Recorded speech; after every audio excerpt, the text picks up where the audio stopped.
Why are these people that would bring this forward so stupid? It's such a stupid waste of time. Why would anybody do this? Help me understand that. I've mentioned this before. It's not complicated. It's plaintiff's attorney. That's all. There's no, you can look at the whole picture. You can look at everybody who's voted no.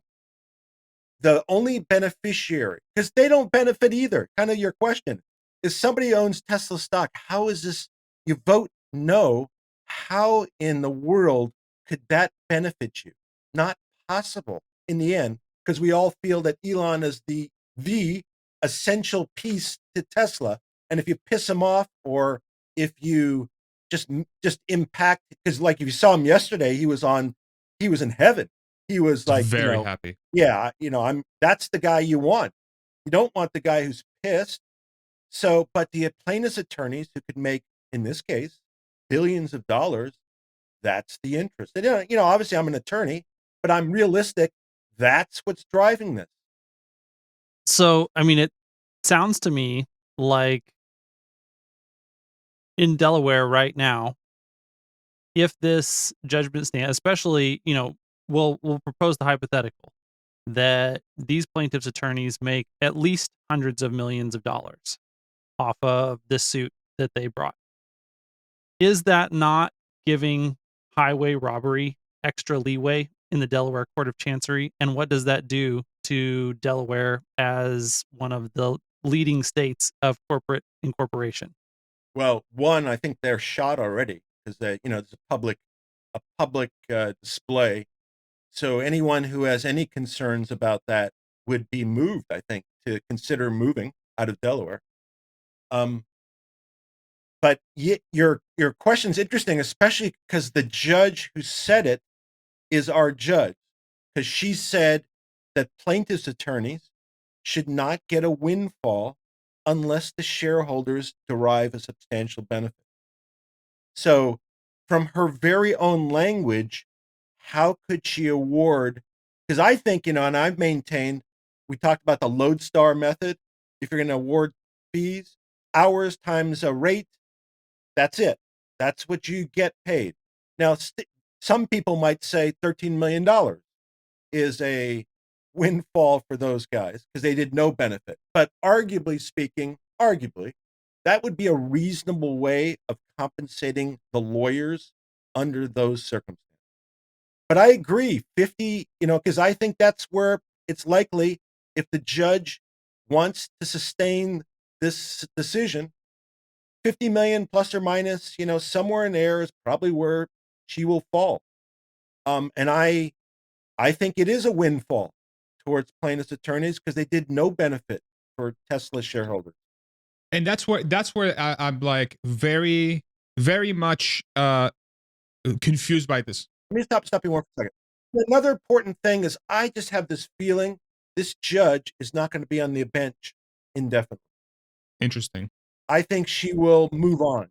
May she join a law firm as a senior partner, making a huge amount of money now because she's got a big public preference, a presence, and might appeal to certain law firms. And preference. Yeah, preference too, perhaps. But that's for whatever reason, I don't remember, but something occurred to me at some point in time that she may not be on the bench any further. And we talked about it. If there's a new action filed, I tried to look it up. I didn't see it. I saw it in a family law case. But again, in California, if I start a new case and I don't like the judge, I get rid of the judge. No reason. Next time I have to do good cause. In the Delaware code, I couldn't find it except in the family law case where it said you could do it like that. In the civil case, I didn't see it. Doesn't mean it can't happen. But it may not be her. Maybe you want it to be her in the future because she would have a tough time kind of repeating it if she's taught a lesson. And somebody who's new might be, as I thought about this too, what happens if you take it to a different judge?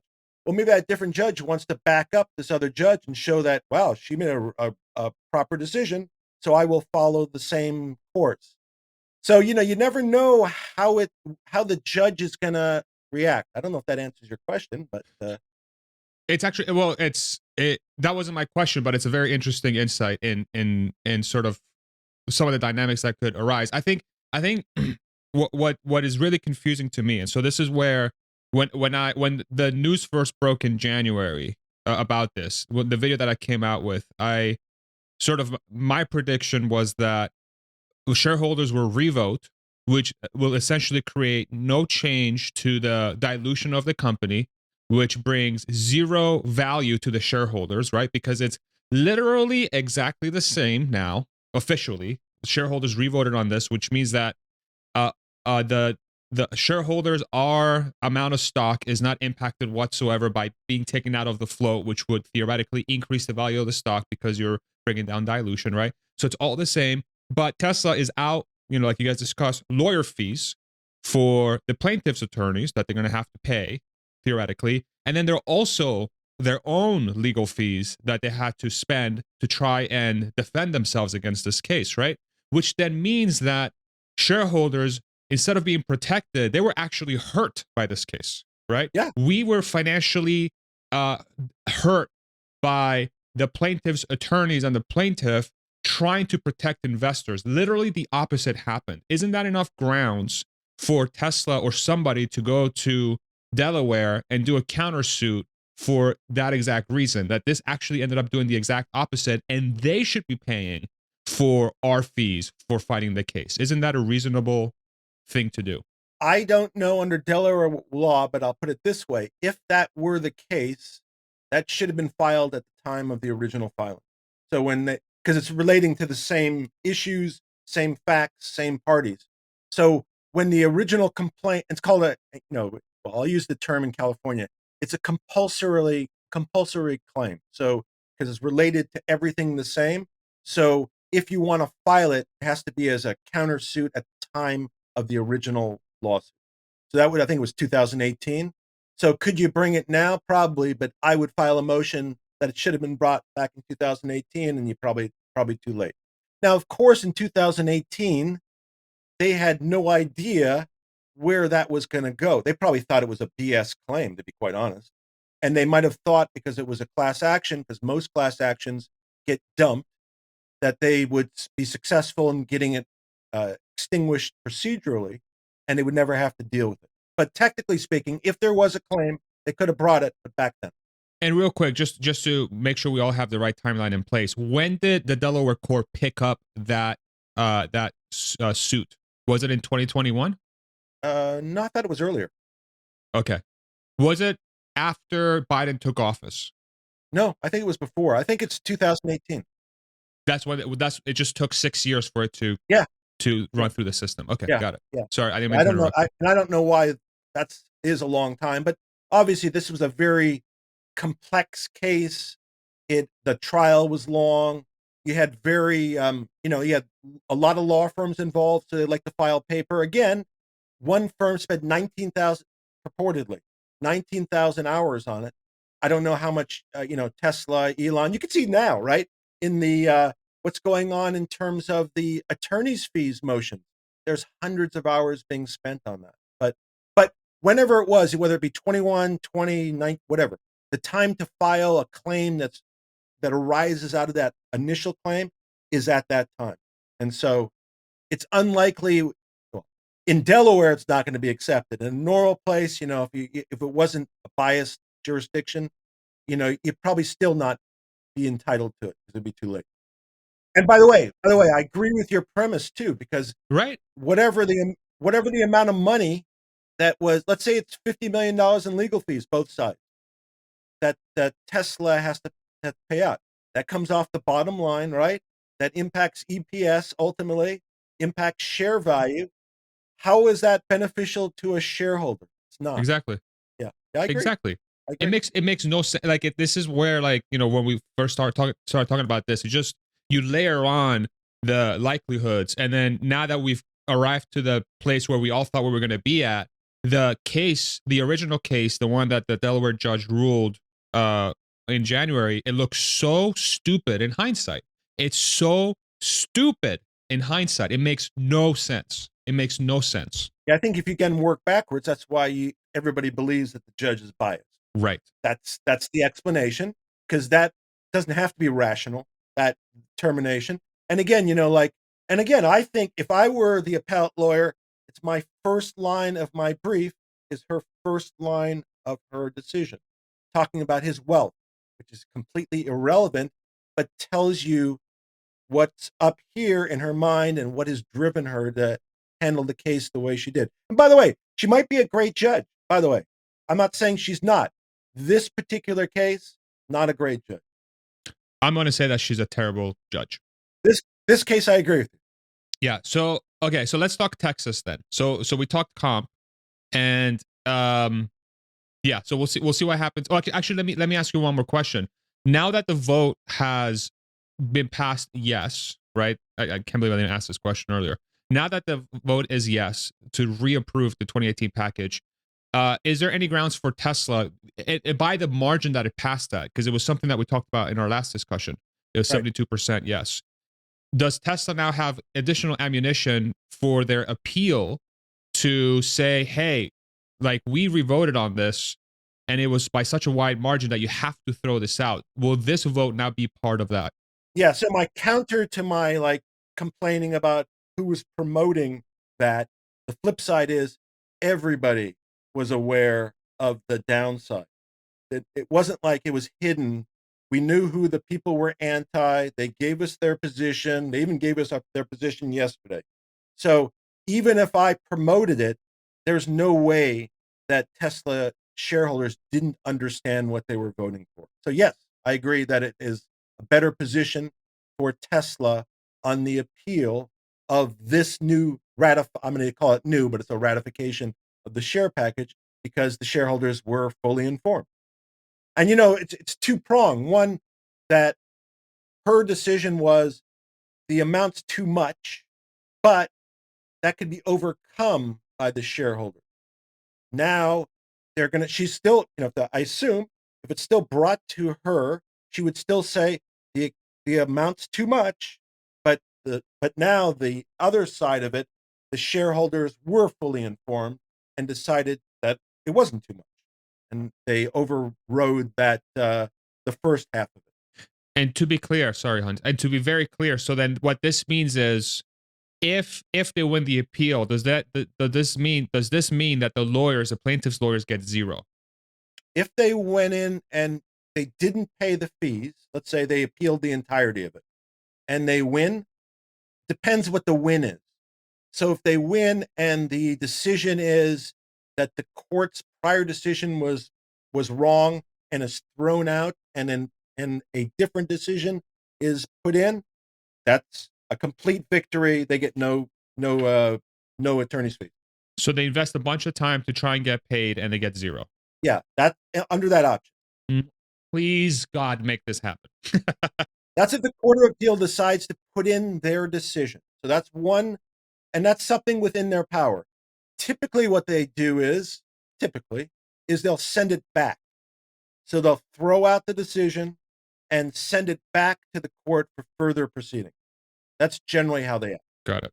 Now I would think, by the way, since there's going to be a loss of business and revenue in Delaware as a result of these proceedings, that it might be the type of case where maybe the Supreme Court, in the interests of Delaware, would actually put in a decision to try to alleviate the loss of all that income and the departures, and showing, we're going to protect the companies.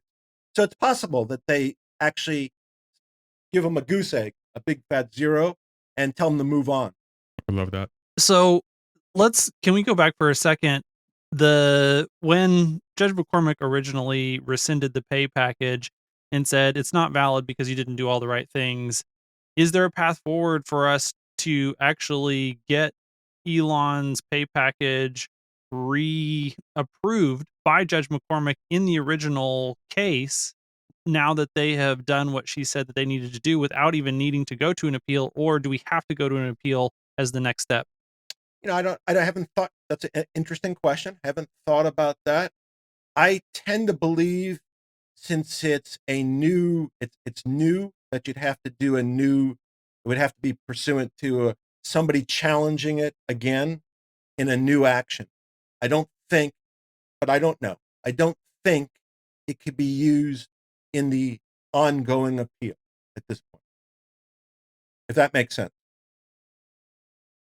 It is, and by the way, it is really confusing because you have multiple actions going on, and it's also odd where you could have like two pay packages and an appeal of one package and then a lawsuit on the same pay package but a ratification. But the way it was set up, you can't, unfortunately. I think what's very interesting about this whole thing is that the Delaware court has appears to, and the state of Delaware in general, in my opinion, has taken a loss in multiple fronts, right?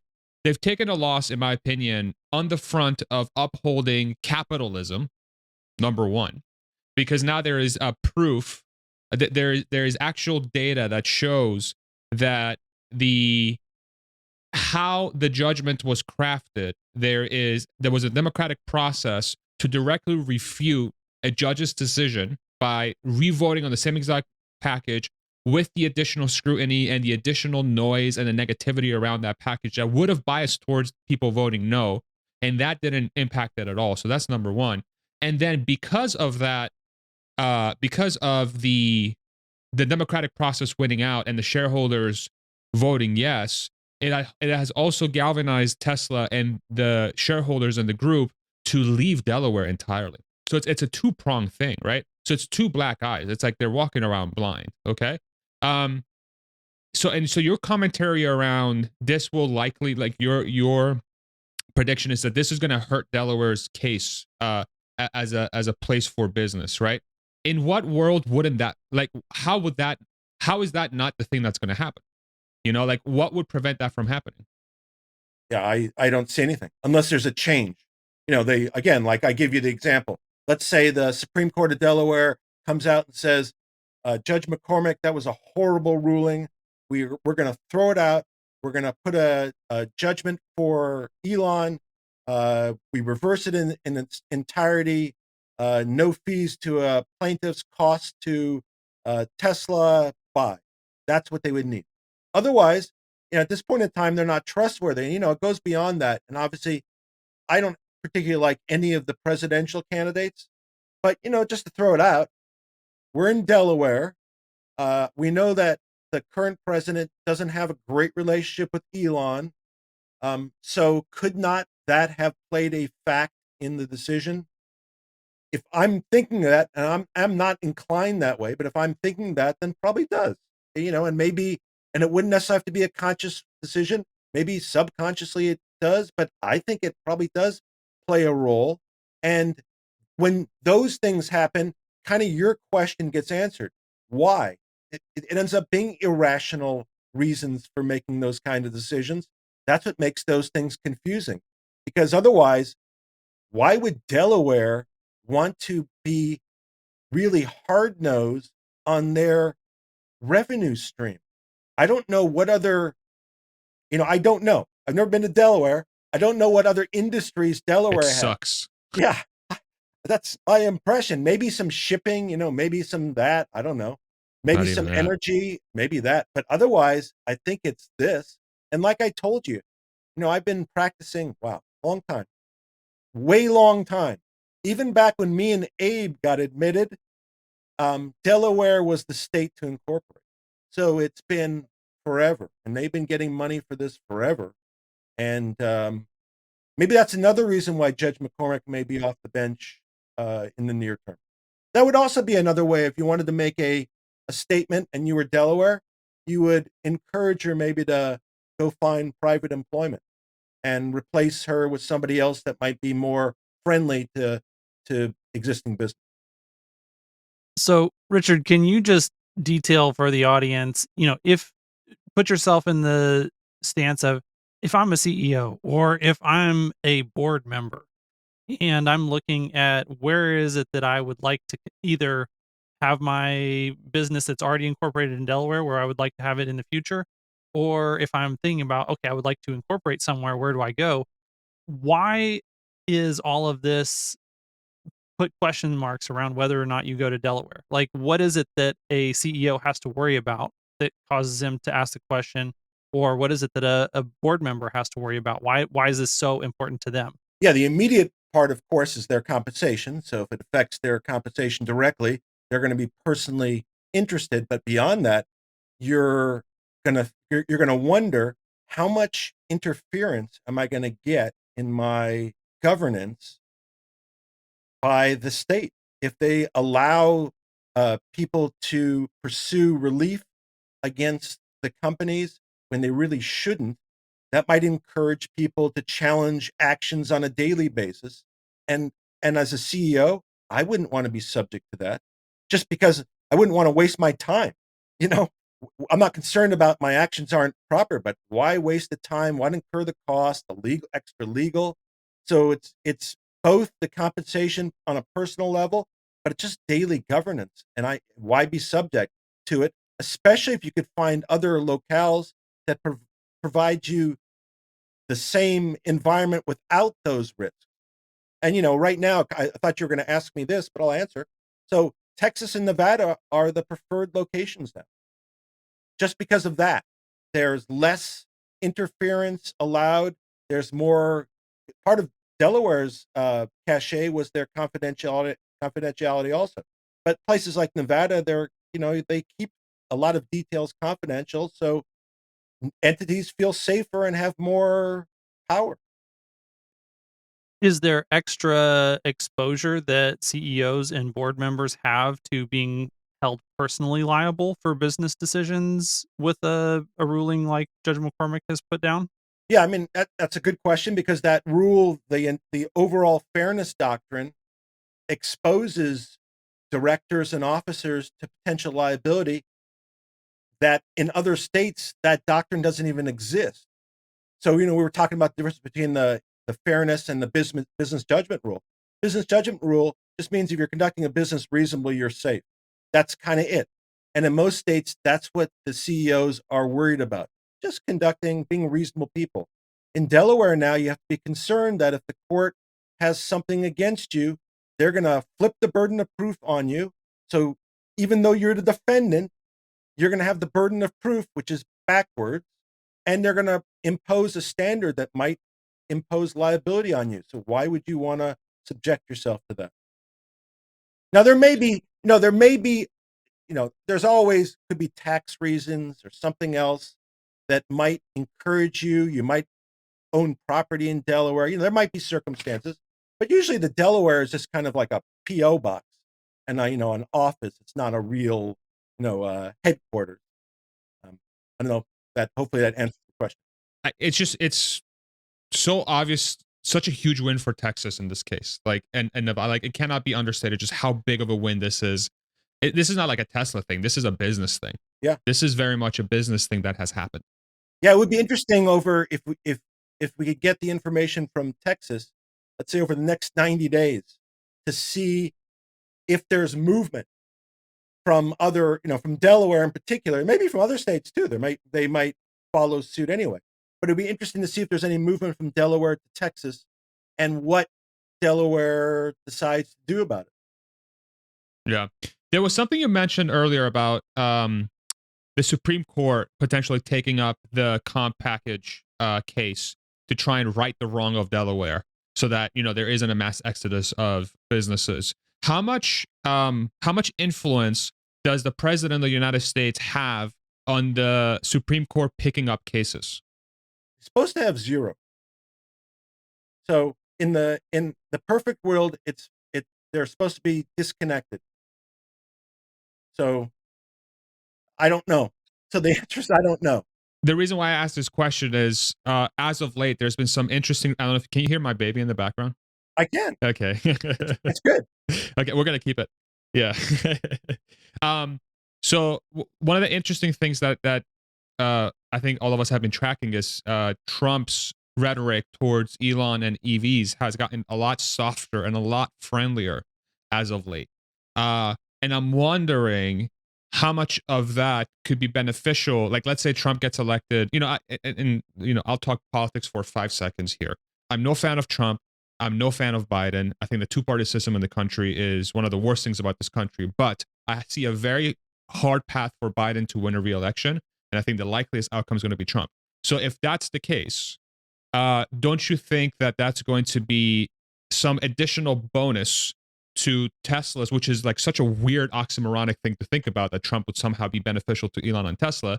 But could a presidency like that and the overarching vibe that the country will have with this presidency, wouldn't this be beneficial to Tesla to overturn or to, try to right the wrong that has happened with this, which I'm going to guess is going to be a multi-year process anyway. And we're going to get a new president here, and most likely, based on all the polling and the numbers, by January of 2025. How do you view that whole dynamic? The first thing is I hope that the tax credit gets retained, because originally there was talk that Trump would not keep the tax credit. Maybe, with the rapport that Elon and he have developed, they'll keep the tax credit. That is maybe even more significant, the tax credit, especially if True. interest rates stay high and whatever. But beyond that, it's got to be positive for Tesla. How can it not be positive? But that also takes us back to Delaware. And to the extent there's any political nonsense going on between the court and protecting their homie, I don't know if that moves somebody which way. Is that going to be, they're going to be more protective or less protective until there's an election? Post-election, that it's going to be meaningless. But up to the election, I don't know. I don't really know. So, but obviously, if somebody's supportive of Tesla, the current administration has not indicated in any sense that they are, then I think it's positive. I hope Trump doesn't have as tight a relationship with the UAW. That's a tough one. Really, you can't piss off the unions, but they're not helpful, in my opinion. They're not really helpful like they were, in the steel industry in the beginning of the 20th century when people Agreed. were getting killed and like that. So I guess my position is we got to wait to see how it plays out. But it's certainly got a lot of upside potential. Right. And it's interesting too. You mentioned unions, the UAW. I saw a piece come out in the last couple of days. Sean Fain, the head of the UAW, is currently under investigation for corruption. Yeah. Which is par for the course for UAW leaders.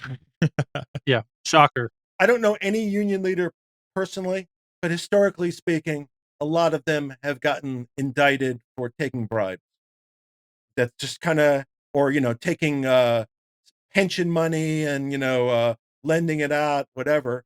That seems to be, unfortunately, the nature of the beast. And, it's the old saying, power corrupts. It is. If you're the head of something and you got lots of money, it's difficult. It's difficult to not be influenced by that stuff. That seems to be human nature. So, not surprising. All right. Let's talk Texas move. So, were you surprised by the speed at which Tesla reincorporated to Texas? Yeah, I was. It's probably because it's the difference between. I was thinking about that because I filed something. I'm in California. I had to file something to the Secretary of State yesterday, and I was amazed.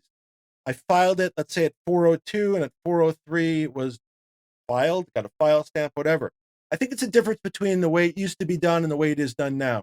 So everything that's done electronically now could be filed and done in a second. And you don't require, you file a piece of paper, it goes to a clerk, it then gets approved by somebody else, and there's a lag. I don't think there has to be a lag. I didn't know it was going to be that, I didn't think it was going to be literally the same day. I think it was literally the same day. The morning, they got the vote.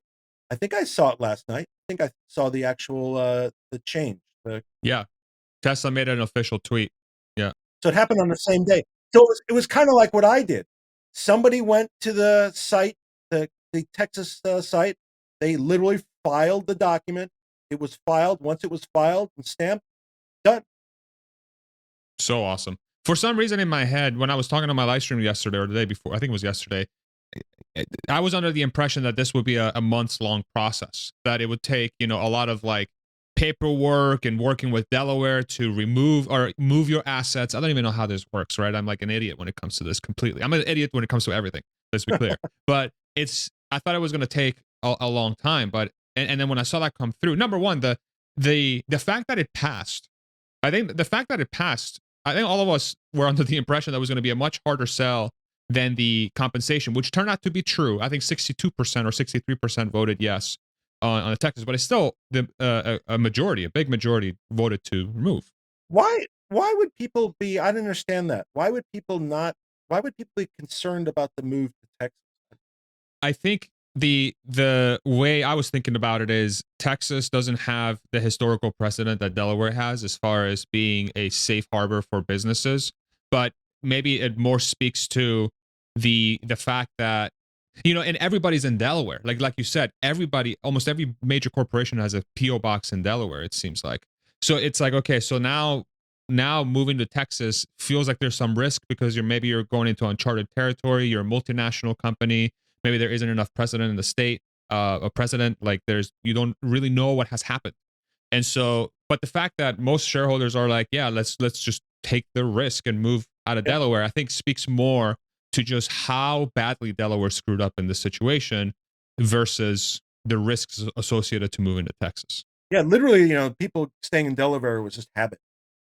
It's no more than that. That's what it seemed like. Yeah, I mean, literally. I mean, if you had a choice, you would do it. Not that you would think about it, you would just kind of do it by rote. So I don't really it's kind of surprised me. I didn't see, I didn't see any concern about the move. Didn't made perfect sense to me. I had no reservation. Yeah. Okay. And now, given that this has happened, now we have Texas is the new home for Tesla. We have Elon's comp package is now should be fine. I think whatever legal battles are ahead of us shareholders and Tesla in general, seems like Tesla and Elon are now operating from a position of strength, that they have everything they need to just put this thing fully to bed and move forward.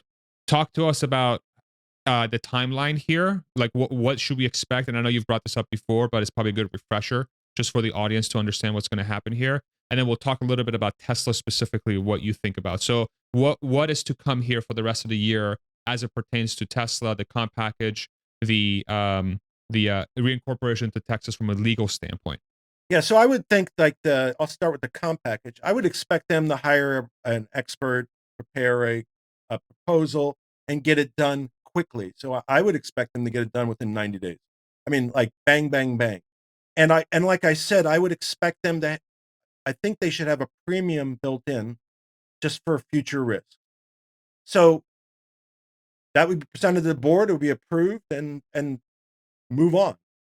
In terms of what's going to happen outside of Texas, the attorney's fee, just to kind of go quickly through that, attorney's fee motion will be decided somewhere around July 8th. There'll be a final judgment in August. The appeal, there'll be a briefs filed related to whatever the issues end up. There'll be a brief filed by whoever files the appeal. If there's both sides appeal, then they both will file an opening brief, a reply brief, and a closing brief. That'll probably take, 6 to 9 months. And you'd probably get a result about a year after you started. And then if somebody wants to contest the new package, there's a statute of limitations running on that. I don't know what the statute of limitations is in Delaware, but I would expect if anyone's going to challenge it, they'll challenge it within the year. So then you'd have a lawsuit proceeding, just like we saw. There probably would be challenges to the lawsuit, but it would proceed like that. That would be kind of the timeline. So the comp package could be pretty quick, in at least my understanding, and the litigation would run similar to how it's run to this point in time. After the appeal is heard, if they want to appeal to the Supreme Court, and it correlates to the term, they can. So let's say August of 2025, whatever the ruling is, I don't know what the ruling is, but somebody wants to go to the Supreme Court, they could actually ask the Supreme Court to hear the case. Supreme Court doesn't have to hear the case, it's discretionary.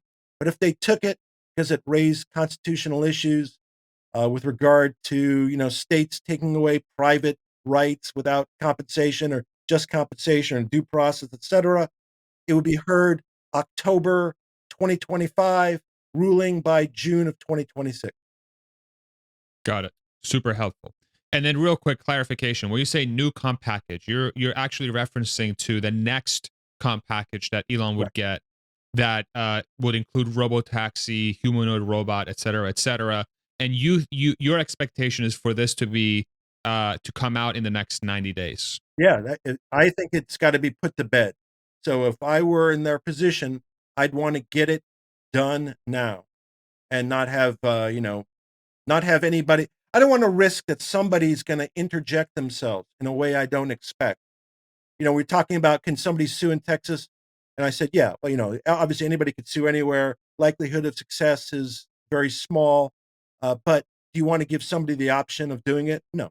So I would just do it, get it out of the way. And I think they could do it. They probably could do it tomorrow if they so chose. But to show that they went through the process, they hired an expert, and they thoughtfully put it together. I would say 90 days. They may have it done now. I mean, theoretically, they could have it done and prepared before they move to Texas. Wouldn't shock me. My guess is they probably do, and Yeah. they were just waiting to pull the trigger. Yeah. Now, Yeah. and now they're ready to pull the trigger. Yeah, and they'd have to wait also, because if in fact they had theoretically, if they had a pay package in place when that judge put out that letter about, you're not going to circumvent my decision in Texas by doing anything, that letter that the judge put out, if they had a pay package disclosed prior to them moving or at the time, then somebody might argue that was a way of undermining the court's decision in Delaware. So they would keep it quiet anyway. Got it. Okay. So Tesla, now Tesla, right? We talked about Elon's comp package. Give me your thoughts. Like, what did you think of yesterday? Like, I thought it was great, especially his temperament. I thought that was infectious. I really thought it was. It really had felt like his load had been lightened. He felt, whatever concerns had left, and he was super optimistic and playful.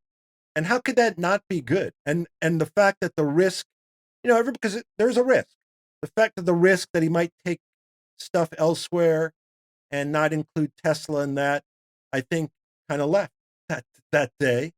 And so I thought it was great. I thought great for the future. I thought the discussion about the robots and what it could generate in terms of value was astronomical. And that even got Gary Black. So Gary's pretty, conservative. That even moved him to at least consider that in a favorable way.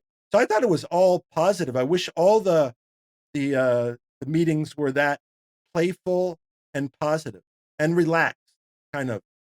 Because I can only imagine with the amount of stress, you know, te- whether I like him personally or not, he's an amazing guy, does amazing things for the planet, and he got screwed because he relied upon a contract. And he probably has all kinds of plans and allocations for these funds. And he was without those. And I can only imagine the amount of stress that must cause somebody. And now that he has that in his mind back in place, and his future plans now are back on, they're taken care of, that's just got to be a tremendous load taken off. So one more legal question, actually, I did just remember is because a big part of the mental load that I think Elon has been under is, will I be able to achieve 25% voting control of Tesla? Have you looked at all into whether or not it's possible for Tesla in Texas to issue him special class shares that give him more voting control without giving him extra financial interest in the company? So I don't know, but I'll give you it's funny. So I'm not a securities attorney by nature. I just kind of picked it up as we went along. But I'm involved in a transaction now. So, and the issue was how to give voting control to a specific group. And what they did is they set up, and I think Nick was talking about this a little bit yesterday. He had heard about it, but he didn't know the specifics. And I don't know how the specifics are, but but what I'm saying here is, even if it's not what I'm telling you, there is probably a way of working it out. So the way it was done is, you'd set up a separate class of stock. And it wouldn't be like, let's say in this case, you have, let's say, 700 million shares of common stock. I'm making up numbers. And maybe you give out 9,000 shares of preferred stock in a different class. but each preferred share is convertible to some percentage that if you figure out that multiple, so let me explain. So each preferred share might be equivalent to 75,000 common shares. And if you figure out the math, you can give out enough of those preferred shares so that that group now has voting control over the company. So I'm involved in a transaction where that's happening.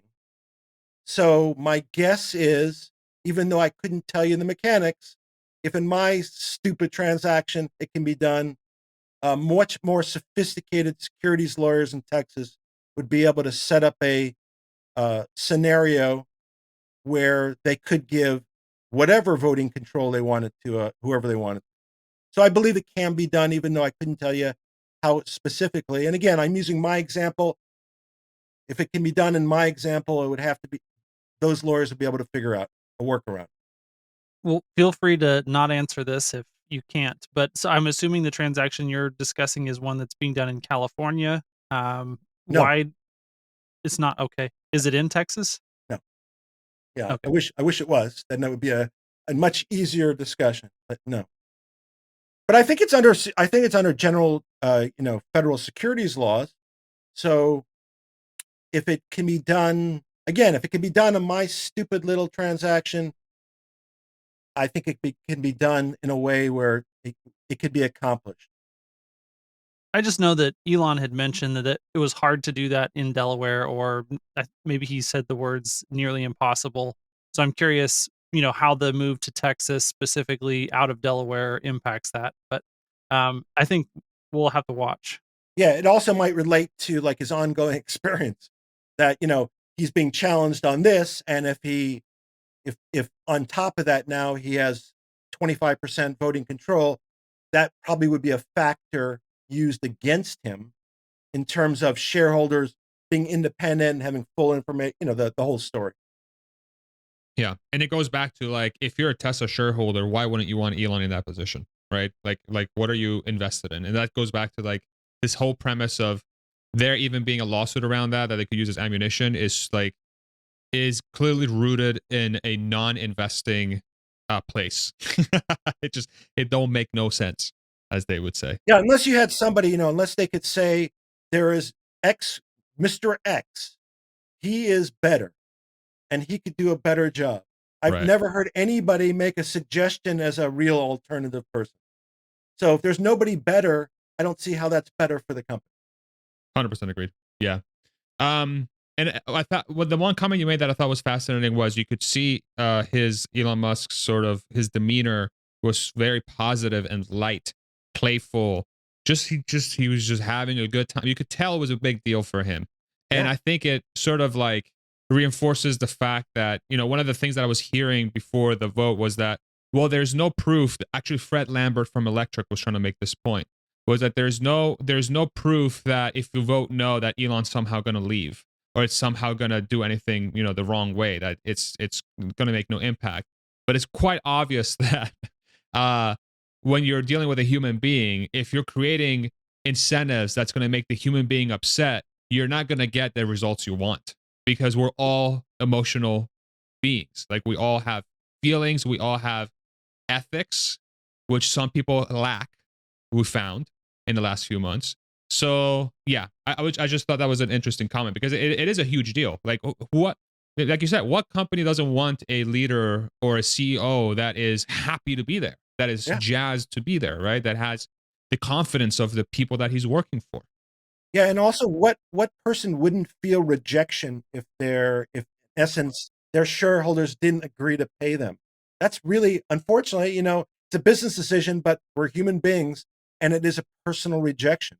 And that does influence how you think about things, but it influences your behavior too. And as much as we think of him as being, above, a normal human being, he's a normal human being. He suffers from the He sure is. same issues as we all do. So I really felt that he he felt ratified. Not just that the package got ratified, but he felt ratified, and it really made him feel good. Yep. 100%. Okay. Anything else for Richard, Hans? I just want to comment on the fact that yesterday a lot of money voted for the idea that Elon and his continued involvement and support with aligned incentives is the best thing for Tesla moving forward. Both the shareholders of Tesla, like the vast majority of shareholders, so the vast majority of the money that's invested in Tesla, agreed to that.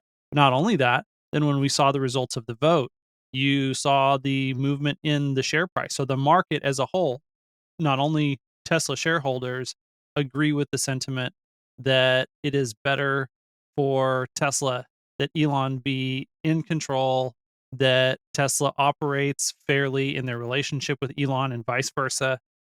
So I think that was one of the big wins, is just seeing that there is the common sense and the logic, even though there's a lot of noise at the margins from crazy people and people that lack integrity, who love hair gel. That Who are you talking about? Yeah. My favorite store, my favorite discount store is Ross for Less, by the way. Well, they should hire a certain Ross for their spokesperson, because he's very good at that as of late. Richard, anything that you want to mention before we sign off? No, I'm sure we'll talk again. So we'll Of next course. time. For next Yeah. time. It's gonna be fun. All right, everybody. Where can people find you, Mr. Not Legal Advice? Not Legal Advice on YouTube, and raw 999 RAHRAW 999 on X. Awesome.